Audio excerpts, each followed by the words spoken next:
الرحمن علم القرآن خلق الإنسان علمه البيان الشمس والقمر بحسبان والنجم والشجر يسجدان والسماء رفعها ووضع الميزان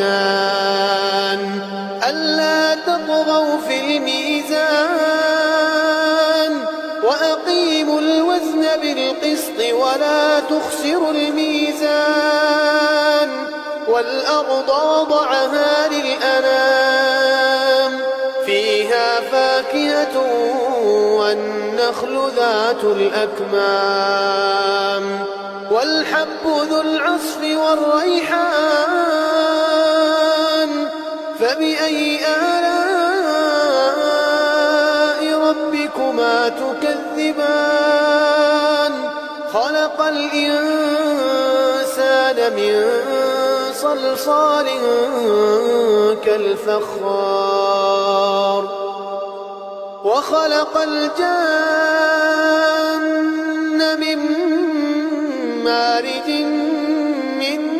نار فبأي آلاء ربكما تكذبان رب المشرقين ورب المغربين فبأي آلاء ربكما تكذبان مرج البحرين يلتقيان بينهما برزخ لا يبغيان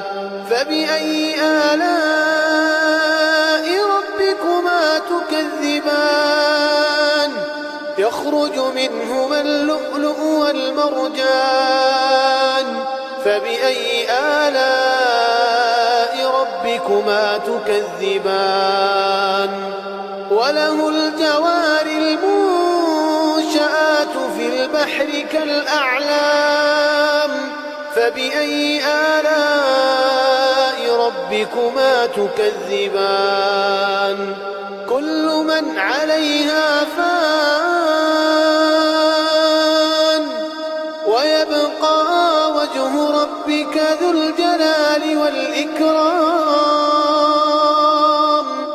فبأي آلاء ربكما تكذبان يسأله من في السماوات والأرض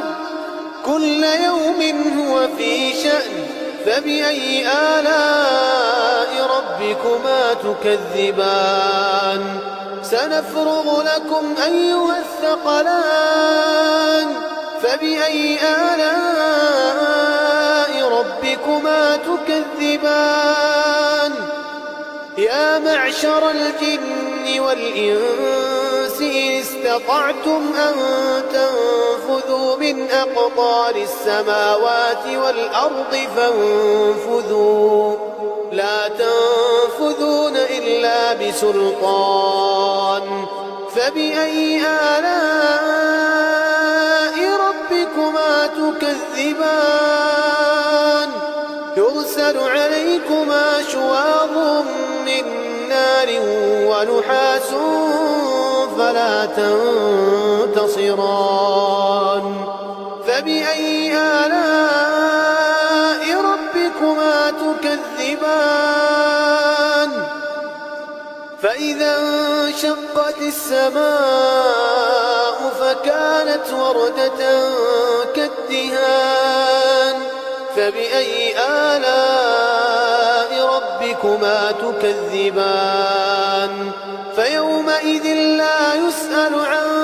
ذنبه إنس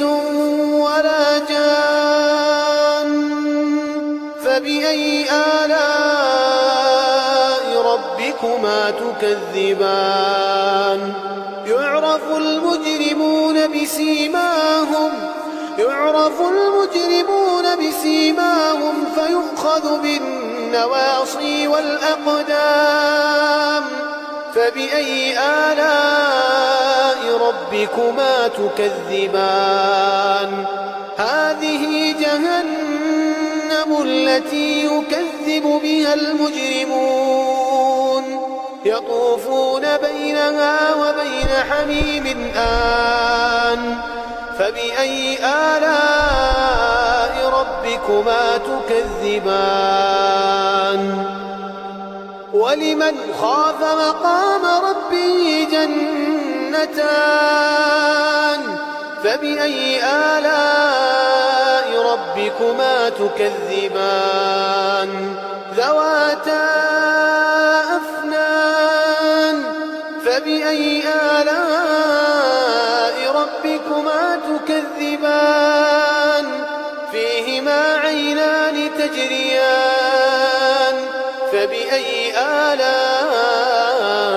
ربكما تكذبان فيهما من كل فاكهة زوجان فبأي آلاء ربكما تكذبان متكئين على فرش بطائنها من استبرق وجنى الجنتين دان فبأي آلاء ربكما تكذبان فيهن قاصرات الطرف لم يطمثهن إنس قبلهم ولا جان فبأي آلاء ربكما تكذبان كأنهن الياقوت والمرجان فبأي آلاء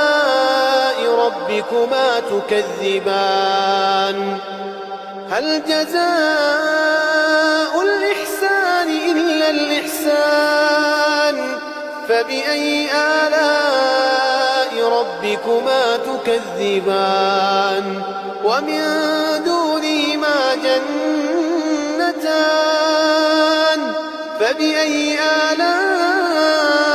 ربكما تكذبان